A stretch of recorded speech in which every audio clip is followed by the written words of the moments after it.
Welcome to Creating Connection with me, your host, Dr. T, where we will navigate being human together.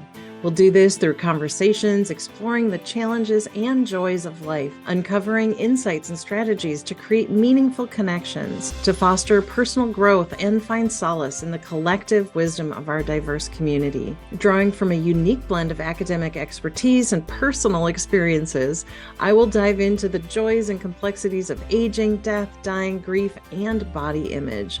With a blend of humor and compassion and understanding, we will forge connections that transcend geographical boundaries and unite us in our shared humanity. When we come together, the possibilities are endless. Creating Connection with me, Dr. T, starts now. Hello, everyone. I'm your host, Dr. T, and you're listening to Creating Connection on Transformation Talk Radio. Stay with me for the next hour as Dr. Wade and I dive into Zen and everyday moments. No self in a world of selfies. That's a quote we came up with many years ago. So I'm going to introduce you to Wade by reading his bio. So Dr. Wade Maggart has a PhD in depth psychology and a master's of social work. His career spans from teaching at UNLV, Baylor College of Medicine, and Baylor College of Medicine, to leading mental health programs at DeBakey. How do you say that? I've been trying to figure that out. Say that again. DeBakey. Okay, DeBakey VA Medical Center in Houston. He's adept in therapeutic techniques like acceptance and commitment therapy, somatic experiencing, EMDR, and runs Dragonfly Psychotherapy PLLC, aiding the Houston LGBTQ community with mental health issues. In addition to his professional endeavors, Dr. Wade is deeply engaged with Zen Buddhism, integrating his spiritual practice with his therapeutic approach. His role as an educator extends to the Houston Zen Center, where he offers classes and facilitates a group for queer Buddhists, embodying a holistic approach to mental well-being through the fusion of Eastern philosophy and Western psychology. Wade, welcome. I'm so glad you are here. We have talked about doing this for a long time. We even had a podcast name. We were either going to be Dharma doctors or Buddhas like us. And that was like in 2019, so 5 years ago. It was that long ago? Yeah. I was looking things up as I was getting ready for our time together. And we first met on the path, literally and figuratively, in February of 2017. So happy 7-year anniversary. I don't even know how it's been 7 years. Right? Time just flies the older I get. My grandma used to say that. She'd say, Terry, don't wish your life away, because it's going to go faster and faster as you get older. And every time that happens, I'm like, Grandma, you were right. Anytime I'd be like, oh, I can't wait for summer vacation or Christmas break or whatever. So, and here we are just clicking along 7 years later. So welcome, my Dharma doctor, my person on the path. Yeah. It is kind of cool how we met, isn't it? Right? Yeah. Do you want to say your version of it? Because I do think that's a funny story. My version? Oh, gosh. Well, we all have our own perception. I don't remember if my version is the same as I told you 7 years ago, but no one listening knows, including myself. Okay. Well, it spawns out of your first question, which no, you haven't asked yet. But when I was learning mindfulness as a therapeutic technique, maybe a couple of years before I met you, so like 2015, I started delving into mindfulness as a therapeutic technique that I would work with veterans, and I would use it in teach it to veterans. And I just thought that I would see if I wanted to go further and get certified in mindfulness-based stress reduction. And so I took a training. It was a retreat training, right, in Petaluma, California, and that's where you were.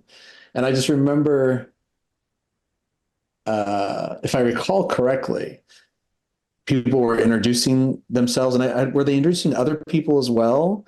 And this very bubbly woman decided to introduce you, and it just it was kind of interesting the way she introduced you. I can't really describe it other than you looked a little terrified, like Yes. she was going to divulge something that you didn't want her to tell anybody. But I just remember, I think she said that you had just started your PhD journey, and I think it was in social psychology. Mm-hmm. And I was like, oh, I need to meet her because I was almost, I think I was halfway done with my journey in psychology. And so I was like, I have to meet her. I don't know why. I just had to meet you. There was something about you. And on one of our breaks, you were literally on a path, like some grassy path that was kind of wet too. And I was walking down that path, and we were just about to pass each other, I think. And I said, Mm-hmm. I have been meaning to meet you. And then the rest is history. I know. It's so wild because when I remember that moment, we were supposed to say something specific.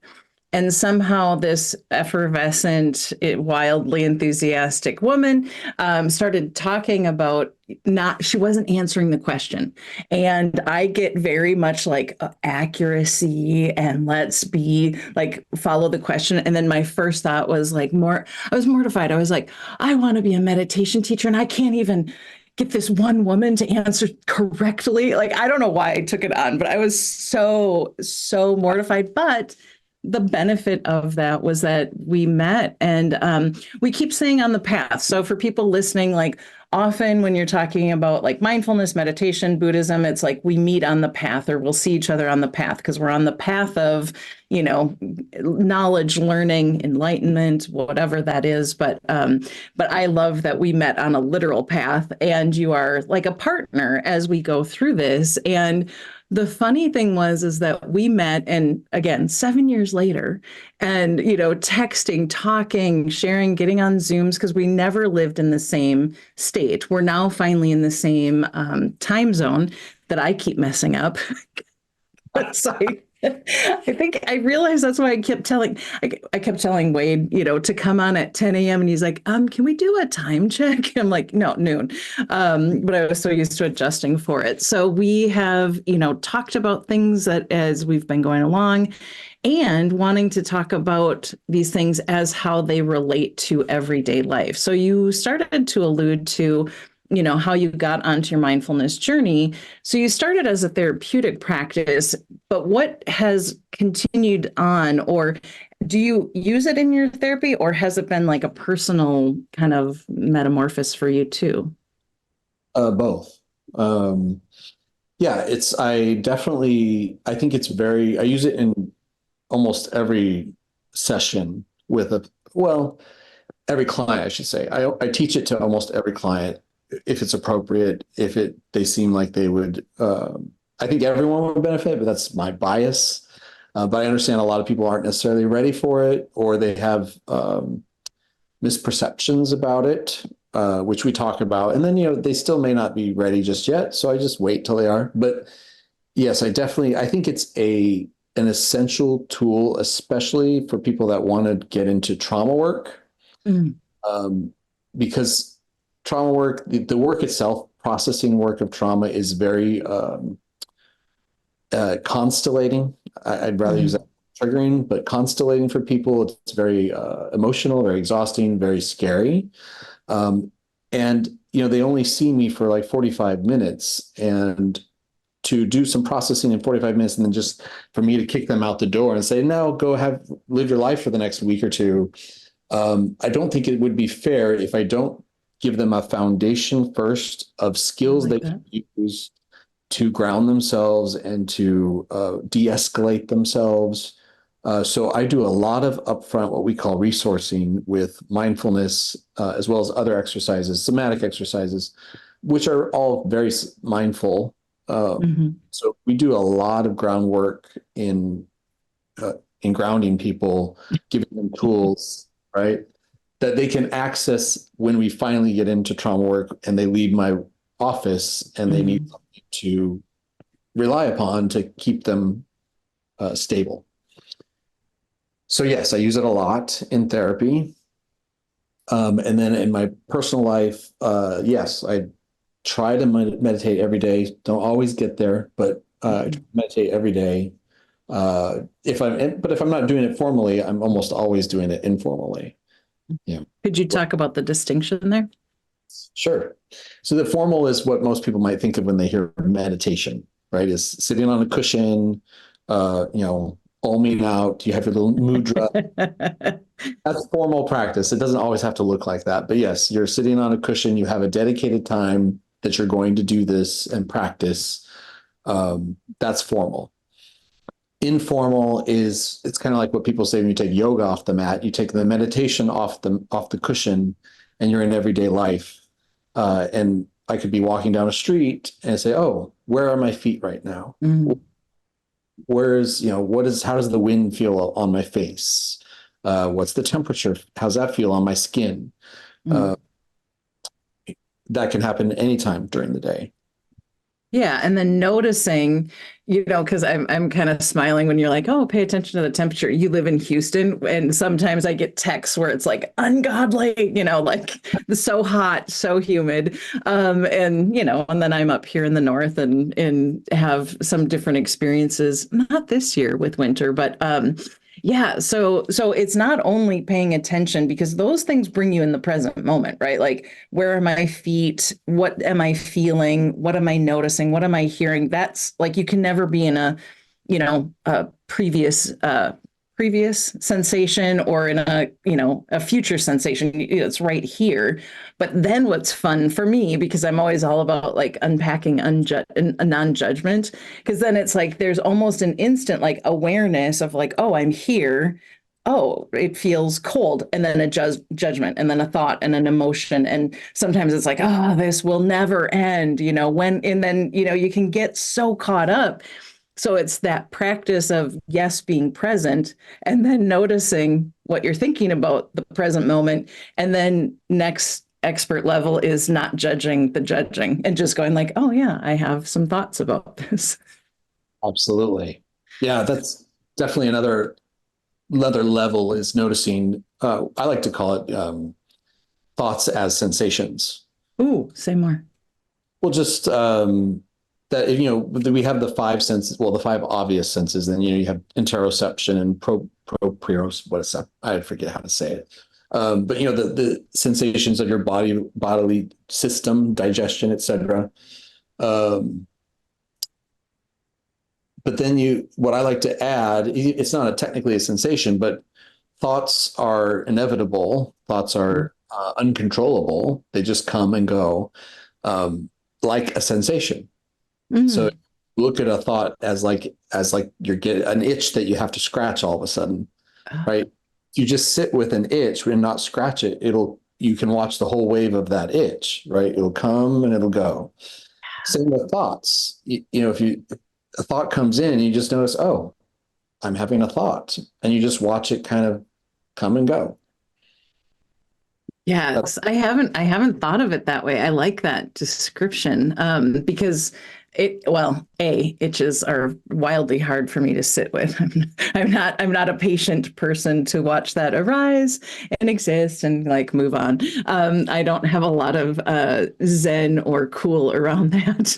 It's more like, I have my back itches, get it. Anyways, but I like that idea of just, kind of separating, because sometimes we get so caught up in like our thoughts are us, like our thoughts are who we are, our identity, our everything. And then, but going like, oh, but is it, and like just having that pause and that space again, before you're just reacting to the thought and going like, oh, will this stay here?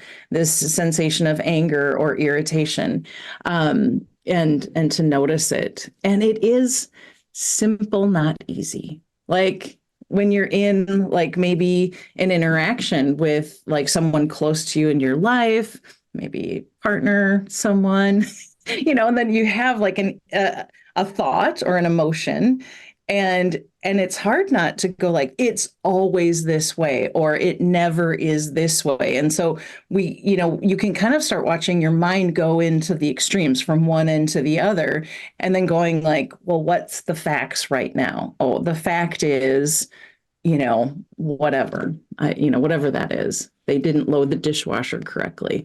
I love dishwasher meditation as an informal practice. Oh, that I like that. Like, because I have a partner that will leave things out sometimes. So maybe I should add that as my informal practice. Clutter. That's my informal practice. And what would that look like though? Let's play with that. What would clutter look like as a practice in the moment? That's a really great question. So, yeah, I would, I don't know, I would see a water bottle on the coffee table. And so as a practice, I guess informally, it would be noticing what the mind has to say about this image. Well, Mm, sensations are like the image itself, what I can see. okay. If I actually go, I could, as part of my practice, if I'm going to clean it up or move it or whatever, my further sensations are just touching it and Mm-hmm. carrying it and putting it away. But the thoughts in that scenario would be, like watching how I immediately get irritated. Those I can sense that in my chest. My chest gets tight. Probably my brow gets tight too. Um, but then noticing the thoughts behind that irritation, which are, oh, another one. Here it is again. Oh, you froze. Can I ever get a day without this? Oh, sorry. Can I Yeah. ever get a day without this? Right. Without the water bottle sitting out. Or without any clutter. Like it's like, oh, and then it's all the other thoughts like, oh, I'm the parent here. Mm-hmm. Oh, I didn't ask to like take care of a child, and like all these thoughts about a water bottle. And Right. those thoughts, if I let them fester, or if I should say, if I engage them and believe them and Mm, carry on with them, they could go with me for the next 2, 3, 5 minutes, yeah. because if they're starting to stir, then, what do they always do is they want to pick out confirmation bias. They want to pick out more things that Yeah. keep them alive and stirring longer. Like, oh, there's another thing that he left out, or oh, it's just, and then if I hear him talking, more thoughts about, oh, would you just shut up? You have time to talk, but not time to pick up your water bottle. Right? Right? Because it's like that story that we get so caught up in the, I mean, for me, then I take it the next step, like, oh, they don't care about me Oh, because no. I have said this repeatedly and then it's not honored, when in reality, it's a water bottle. Like, it's like nothing. And it Um, would be less than 30 seconds to put it in the refrigerator. all the while going, I'm better than you. I could put it tape on it. I belong here and put it in the refrigerator. Yeah. Put away by the best person in this house. Away by your dad. No, see, so then those are fighting words, right? Uh-huh. Uh-huh. You're like, yes, exactly, and I know what I'm doing with that. And so it's so powerful when we think about these things in our daily life, on like where we get caught up and where we get sucked in. And my sister was when she first learned loving kindness meditation, which is a meditation that you first wish yourself well, and then you kind of increasingly out into the world wishing well and kind of noticing interconnection and all of those things. So she said at the time that she was doing a practice where if someone was frustrating her in traffic, she would say, a loving kindness phrase to them. And she was like offering it to me as like oh, hey, here's a practice And someone cut me off, and we had just had this conversation, and I couldn't think of any of the phrases, Wade. I was like, and all I just yelled was loving kindness. Like that's as far as I could go, which then, of course, made me laugh. And then I was able to kind of pull back from that anger. But sometimes in these practices, all you can do is like at least acknowledge that you wanted to try. That's great. Yeah. Um, yeah, because even acknowledging that the system is in its the hamster wheel is running, Mm. even acknowledging that doesn't mean it's going to stop. Right. Right. Right. And I think that's where people get frustrated when they first start learning about mindfulness and meditation is they're like, because I think people talk about it as like clearing your mind, calming your mind, emptying your mind, all of these things. And when they can't, because the hamster wheel is still going, even with the best of intentions or practice, instead, it's the mind doing what the mind does. And can you just observe what it's doing? Yes. Yeah, and I think that has it's almost always the number one response I get from clients is why they can't do it or why it doesn't work is because, oh, I can't clear my mind, or I can't quiet my mind, or I can't make it stop. And that's the biggest misconception, I think, about Mhm. meditation or mindfulness is that it's not about clearing your mind or quieting your mind because, the science shows us that we have about 90,000 thoughts a day. Mm. 95% of those are thoughts we've already had, and that they're not controllable, that your mind just regurgitates. That's what it does. It takes Yes. in information and spits out information. That's what it does constantly. That's what it's designed to do. So the goal is not to stop it because you don't have power over that, right? Mhm. Just recognizing that this is just a process. This is just a conditioned pattern of behavior. Well, if you want to call it behavior, it's happening in your mind.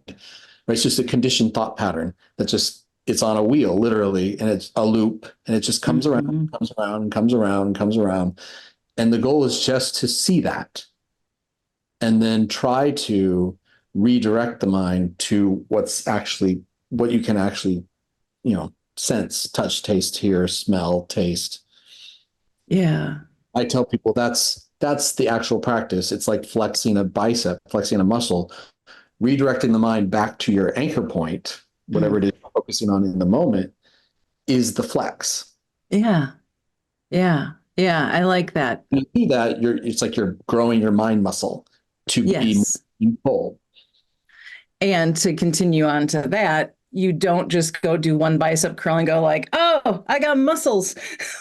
Like Right. it's Good it's point. Yes. it's a practice. It's continuous, and that's what we're doing within our minds. And it's interesting what I noticed like on my first retreat, what I noticed when I was actually able to like be still for that amount of time is that my mind would just talk about like the repeating. It's like either planning or judging. Like that was kind of my loop, and to then be still enough to go like, oh, that's kind of my default. That's where I go when I'm not engaged or trying to like numb or disengage. It's like, okay, this is what the mind is doing, and to say, oh, well, where is it going? And was it? I think it was Joseph Goldstein. I don't know. Dan Harris talks about it, but he says that the question that he'll ask himself is this useful? So, like, about at 50 times into my thought process of like, I need to go to the grocery store, I need to get gas, two things that kind of just have to happen and irritate me, so I'll be like, oh, yeah, I got to get gas. I got to get gas. I got to go to the grocery store. And then pausing and saying, is this useful? Because obviously I've already acknowledged that these things have to happen. But to ask yourself over and over again that question of is this useful, I think is so helpful because then you're immediately like, oh, it's not. Yeah. No, I love that. I love that idea. Like, because it isn't, especially in the moment, if you're purposely practicing mindfulness, Mm. yeah, it's what is it, how is it serving you? Well, Hmm. it's serving to keep you from practicing. Oh, interesting. right? It's because if you already have a resistance to practicing it, which many of us do, like even me after, almost a decade now of Mm. practicing, when I sit down, every time I sit down, part of my mind's like, I don't want to be here. I want to practice. I don't want to do this hard work. I want to just think about planning or judging. Yes, because you're actually building. I heard this description once, it doesn't matter, but it was talking about like a marble going down a sand hill, and so like the marble, it'll go down the same path over and over again, but when you try to get it to go down a new path, it'll like go down a little bit and then go back to the old path. And so, you're constantly, and so if you're thinking about your mind that way and you're like, oh, I'm trying something new, rather than getting frustrated, for me, picturing that, like, oh, of course it's more comfortable to go to the tried and true, even if I have suffering, because a lot of suffering comes from the fear of the future or the rumination and regret of the past. And so if you start paying attention, you can say, like, oh, am I adding to my suffering by doing this? And I'm trying something new. So I'll just keep trying to get that marble down a different path that's more helpful so that I have more ease or spaciousness in my day. Because that's my next question is, what do you notice when you practice, or what have you noticed in your own life when you're kind of able to tap into those practices? What have I noticed about? Just anything. Like, have you noticed, like, since you started practicing almost a decade ago, can you see like a difference from what that practice has done for your life, or? Yeah, totally. Well, I'm definitely less reactive to, Mm-hmm. um, like it's pretty amazing. A lot of things just kind of don't hook me like they used to anymore. Mm-hmm. Um, yeah, and then they tell you this in NBSR, I believe, or in other mindfulness classes, right? Right, is if this is stimulus and this is your reaction, a mindfulness does this. It Mm. gives you a little bit more time and space to look at how you want to react or how you would normally react and say, do I want to do this? Do I want to go down that rabbit hole? Or like your question, is this reaction helpful for me? Uh, Yeah. and that's what allows us to say, because the minute you're able to make a choice about it, it becomes a response. Yeah. And then you might even notice that there's more choices, right? Like, because you can get into the habit of like, this is the only response or the only reaction that I can have. But when you pause and you're like, oh, well, maybe I could try this, or oh, maybe there's some other way of approaching this kind of ruminating or cycling thought. Yeah, and I find the best response for me, has typically been just wait a little bit longer. And usually what happens is it like it's no longer important Okay. because my mind has moved on to something else. Something else very important. Uh-huh. Something else to be all twisted about. Yes, and it's so and I just can't stress this enough for anyone who's listening is that this isn't a one and done, and these are practices like as you said, sometimes I'll sit down to meditate and it is like chaos, just like ping-ponging around and thought to thought and catastrophizing or whatever is happening, and to actually say, okay, this is what's happening right now. This is what's happening right now. Tara Brach uses a phrase, this too belongs. And so sometimes I play with that, like this too belongs, because we're human. We're here to experience the whole range of emotions, but we've decided that some are good and some are bad, and we don't want to do the bad ones. And so, and that gets into that idea of like resisting, which you did a lot of work with people in recovery, right? Mhm. Okay. So is this phrase from, I always attribute it to recovery, but what you resist persists? Is that I don't know the origins of that, but it is used a lot in recovery. okay? I hear it a lot. Yes. So again, that's like saying like, oh, and people who, hey, play with this, like, don't listen to Wade and I. I mean, listen to us, please.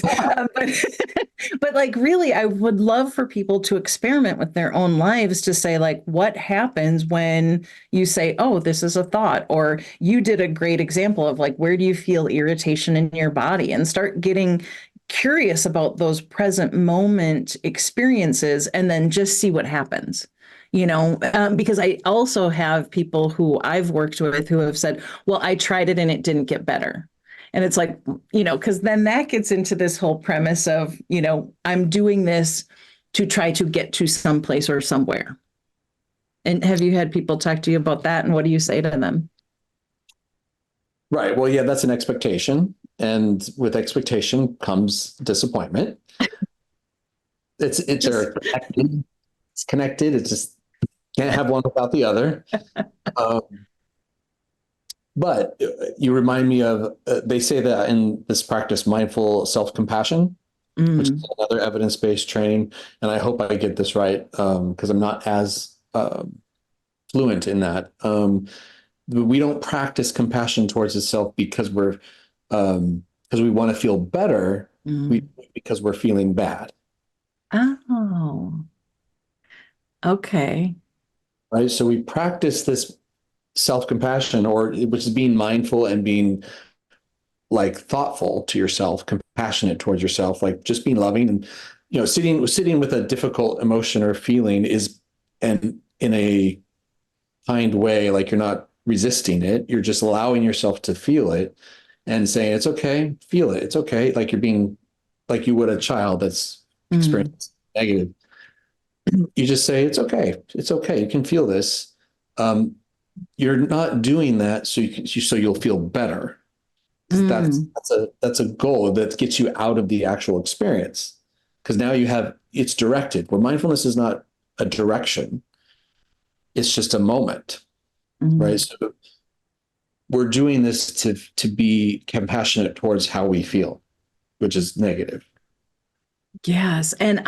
Yes, because what's coming up for me is when I'm feeling those things, whether it's like shame or God, I was, not nice to someone, or whatever judgment I have, and which would be the perfect self-compassion would be like, oh, yes, this too, or, this is hard. But those are the times where I feel the least worthy and lovable,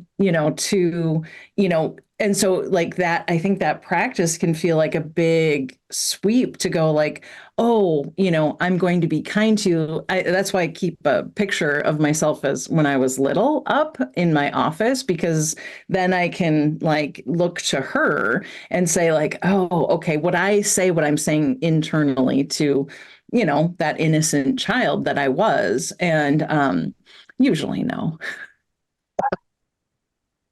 No, I'm kidding.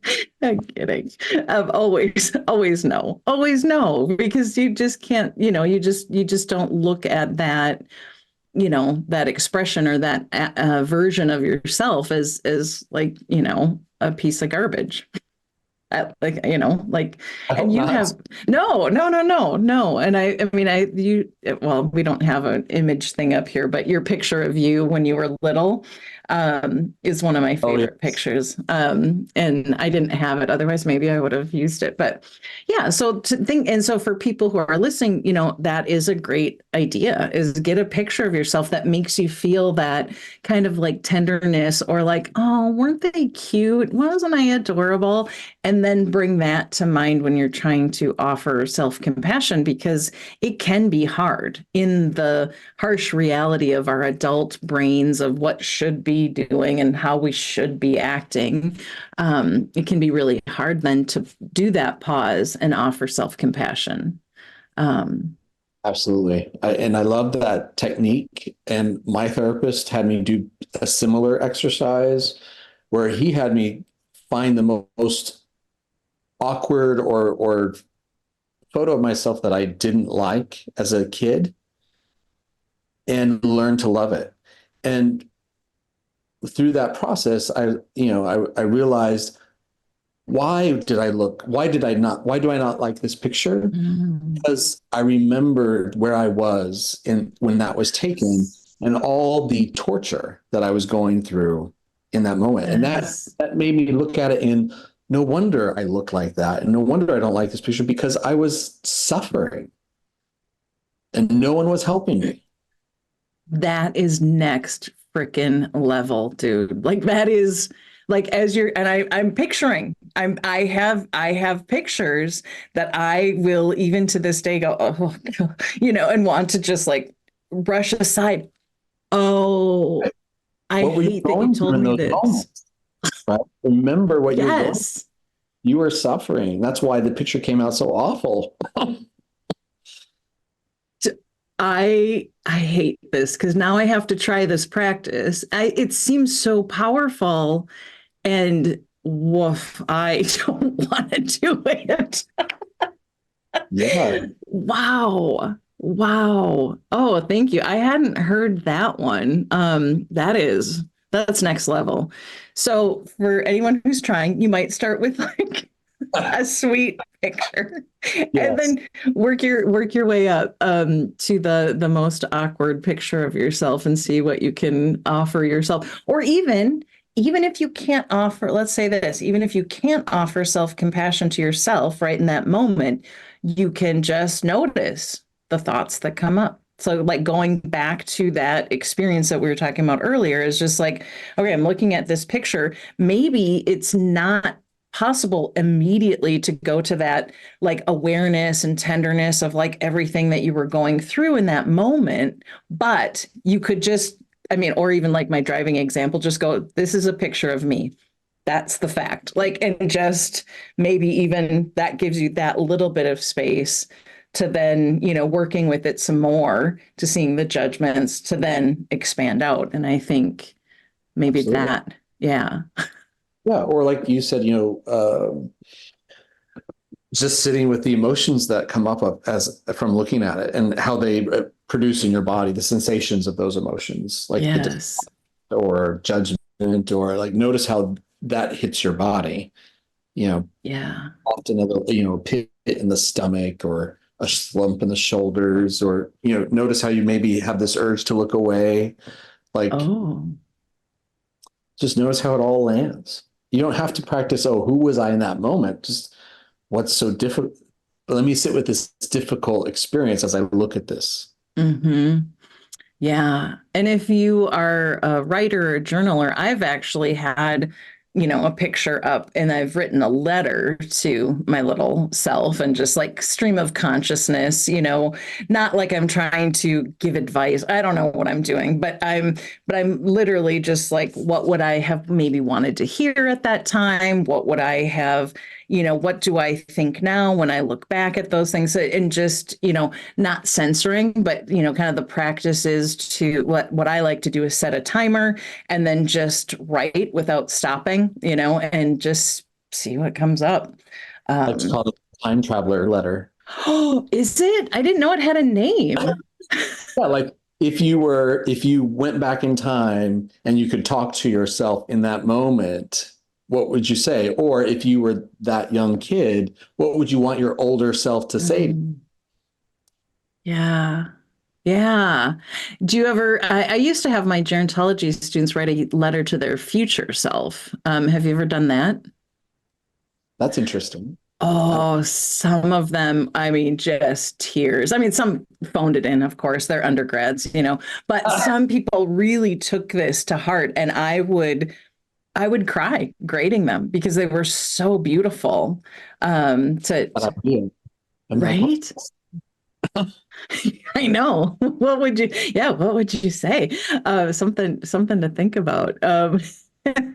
So that I love these practices. What I wanted to get into, so you practice, so you've gone from, kind of learning about MBSR or mindfulness-based stress reduction, as a way to like help your therapy patients, and then you've kind of grown into this, and your path has led you to Zen Buddhism. So can you tell me a little bit about that, or how that's different, or what drew you to it in the first place? Sure. Yeah, it was from doing all the, I'll call it secular mindfulness practices. Um, I guess you could say that for me, I mean, it was great. It worked. I loved it. At the same time, something felt like I was missing something. Mm. So something just kind of pulled at me. So I just wanted to go further to see, well, what are the origins of mindfulness? Where does this come from? And, knowing that John Kabat-Zinn took it out of Buddhism, I was like, okay, well, let me check out Buddhism. So I Mm-hmm. just started listening to different podcasts, reading some books, and it just really made a lot of sense to me.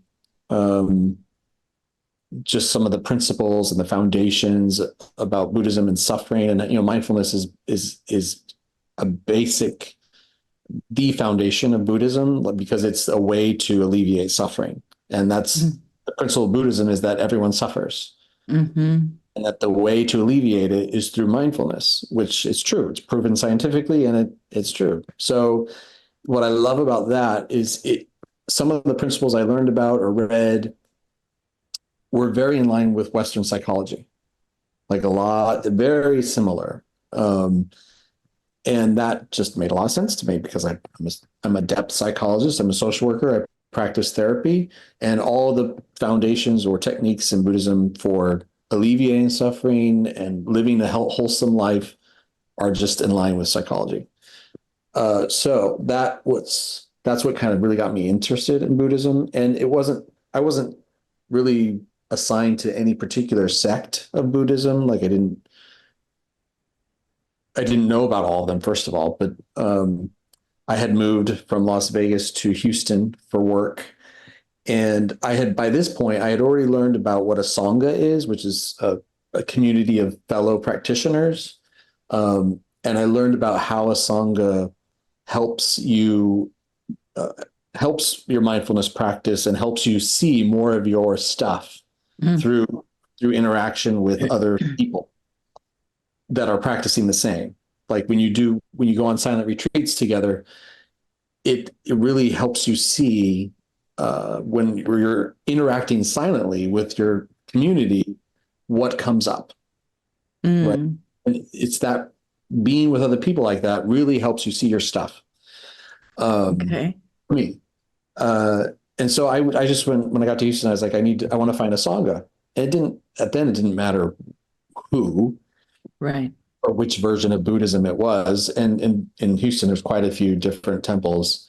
And actually, the very first one on my list was the Zen Center, simply because it was the closest to my house, for one, and they had an LGBT group. So I was like, oh, I'm sure I could find something here that might interest me. And after I went the first time, I never left, because it was just, I just threw my list of other temples away, because I felt like I found my home. Mm. Yeah. But the Zen practices, because I was able to go with you to the Houston Zen Center, which is in this absolutely beautiful renovated house. It's on a gorgeous boulevard. I mean, what a great place to practice. And the people were very welcoming and friendly. But there's certain what things that you have to do. Rituals. Yeah, rituals. Thank you. And as a recovering Catholic, or however I want to say that, I was like, well, what are these rules? And I'm going to get it wrong. And so then and going back to the beginning of our conversation of like, I want to do things correctly. I was out of my element, but there was also these things where you'd stand up and bow, and I called them Buddha burpees. I know, I love that.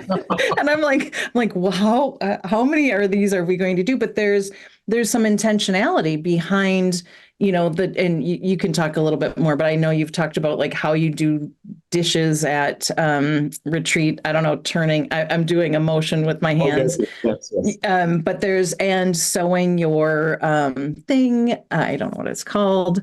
Please share about these seemingly simple like rituals or acts, but what does that do when you're practicing that in that way? Great question. I'll see if I can do it justice. And I was the same as you when I first went. Like, the one thing, although I loved the people are amazing, that's really what there is. I did have a difficult time with the genuflecting. It wasn't genuflecting, the Buddha burpees. But same as you, recovering Catholic, and I'm like, I hate this stuff. What am I'm bowing to this. What am I bowing to? What am I bowing for? Why am I doing this? And there's so many of those rituals when you get in the temple, like you bow here, you bow there during certain services, you do this, that, you chant this way, you do this way, turn around, put your left foot in, take your right foot out. And all of it was super annoying. And because I'm like you, I want to do it right. I want to be perfect. But, over time, I started to realize, and I don't know, I'm sure there's, because it came out of Japan, I'm sure there's a lot of more reverence and more meaning behind the rituals. And I don't want to discount that, and I don't want to play it down. But for me, what mattered most was that I realized that, oh, these are all just designed to keep me present. Because right. So if I forget to bow somewhere, it's also designed to watch what your mind does when you realize you've messed up. Oh, yeah. Right? Because here comes the self-judgment. Oh, you can't get this right. You keep forgetting. What's wrong with you? It's all designed to help you see your own mind. It's not designed so people can critique you and judge you. But that's what you think people are doing when you mess up. You think, oh, all these people are seeing me get this wrong and they're laughing at me. And if they are, that's their practice. Right. But they're probably not. Probably not. They're all thinking the same thing. I'm trying to, where am I supposed to bow? Yeah. Yeah. So it's almost a checks and balances to get you into the present moment. These little, not little, but again, these moments of time, because we don't have that a lot in our lives, right? Like we don't, kind of autopilot when you drive somewhere familiar, you might, have conversations that feel like Groundhog's Day and all of those things that, but it's like, oh, okay, I wasn't being present. Now I'm judging that, or I'm being present and I feel, what's that? Prideful because I did it right, because there's that too. Like, look at me. I am such a good sitter stiller. Yes, that too. Yeah. It's designed to, watch what your mind does when you get it all right. Yeah. Yeah. I'm so amazing. I'm better than everybody else. You all can't text this. Yes. And that's where you can bring, and that's where I always love to bring like a sense of humor at my own whatever's going on, right? Like, okay, yeah, here this is again. And, aren't I, all that and a bag of chips. Do we still say that? We don't. I don't know what they say these days. I don't know either. It's fine. Get on the TikTok, you'll find it.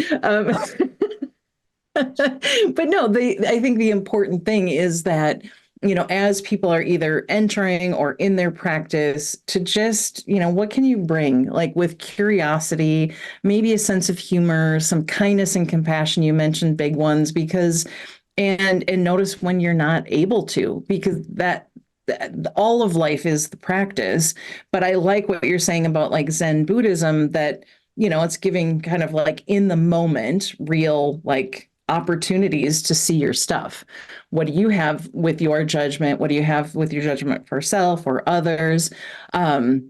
I know being on retreat, you and I had the opportunity to be on retreat together at Spirit Rock, and noticing like when we'd pass silently, and that I think that was the only time that I've ever, well, it doesn't matter, but like in that situation of like knowing someone, oh my gosh, and you're supposed to have like what do they call that with your eyes? Modesty of gaze. Yeah, modesty of gaze. So you're not making eye contact because we can express so much with our eyes. And like passing you, I'm just like, oh my God, I just want to talk to Wade. And, it was like so interesting to not know what your experience was and then to connect at the end. And then, the work that you have to do at Spirit Work, not have to, but the practice of, doing a job each day when you're on a longer retreat, that gives the opportunity to be like, oh, notice your judgment about your fellow retreatants, or like, I'm doing it the best, or I'm on time, or I'm late, whatever. It's all of life, man. I don't like this job, or Yes. right. Yes. It's all designed. Well, not necessarily it is designed to help keep the temple going, but also to watch your mind. It's all designed to be in the moment and watch your mind, right? Yes. Watch what your mind does. And like, so in Zen, it's work practice, actually every practice, like you mentioned when we sew, like you said, I love how you said simple, because really for Zen, that's one of their big things is when you do one practice, you do one practice completely, meaning Mm. simple. Sweeping is simple. You just sweep. That's all you do. You just sweep. And if you're in that moment Mm. completely, none of that bothers you because you're not paying. The mind is what has commentary about what you're doing. But Yes. if you're just totally paying attention, it's like being in the zone. If you're totally in the zone with sweeping, it's over and done with, and you're like, didn't even know it happened. You know what I mean? Yes. Yes. Because it wasn't all of that added suffering, which then gets the body involved and the mind involved in the looking for evidence of why, everyone else sucks or whatever it is. But sweeping is just sweeping, and putting a water bottle away is putting a water bottle away. And this is bring it back. No, but I think that's what I love about mindfulness practice, is that it is everywhere and in every moment. It's not one and done. Our minds are wonderful, and they're designed, and they're beautiful, and also they can cause a lot of havoc, when you're not in the moment. And so that, yeah, I don't know. I guess that's what I would say to people is, I usually like to give people action items, like to try out. So I think, and I hadn't planned any, but organically out of this conversation with you, I would like people, if you wanted to find a picture of yourself, either a sweet one or a more challenging one, or both, and sit with them and just see what arises. You could try doing that time travel letter. You could write a letter to your future self, but any of these things where you're bringing yourself into your own compassionate care and kind of understanding. And I think because I can give so much compassion to everyone else, or so much grace, or so much latitude of like, oh, of course, you were really tired, or of course, no worries, but I'm like, forget a meeting, and I'm like, or not forget, but I'm late, then I'm not human. I hold myself to this weird standard. So for people who want to play along, start working with and noticing where your mind gets kind of in those habit loops, and seeing if you can either interrupt with the question of, is this useful, or just noticing what's happening in your body and just see what happens. Like, again, we've found it to be a practice, and that's supportive, but not everyone wants to try it right away. But they can dip their toe. No. I'm sure they do that too. Sure they do. And we didn't even get to talk about your class, because you've done a really cool thing, bringing two of your loves, Zen and ACT, and I'm for acceptance and commitment therapy. Yeah, bringing those two together. So I would love to have you back at some point so you could talk a little bit more about that, because I think that's super powerful. But I loved this conversation. I love that we're on the path together, my friend. Me too. This has been wonderful. Thank you for having me. Yes, yay. So I'm going to wrap it up with a reminder that you all can join me every week for a free live guided meditation on Zoom on Mondays at 1 p.m. Eastern, 12 p.m. Central, or 10 a.m. Pacific, and it's all of it. But you can go to my website, ccwithdrt.com. That's ccwithdrt.com to reserve your spot. And I do want to say thank you all for tuning in to Creating Connection. I am grateful you chose to spend this time with me today, and thank you, Wade, for being here. Please reach out with any questions or comments, show ideas.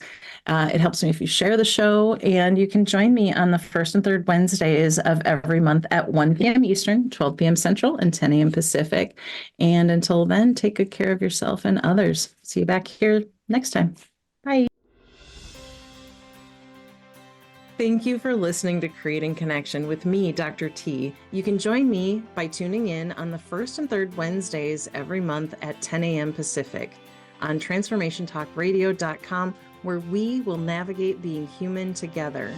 Being human means that we all have a body, and we will all experience loss, grief, and aging if we're lucky. Let's join together on this journey of exploration, support, and mutual learning. I love bringing people together, and on Creating Connection, we are a conversation away from understanding another person and, quite frankly, ourselves. For more information, visit ccwithdrt.com.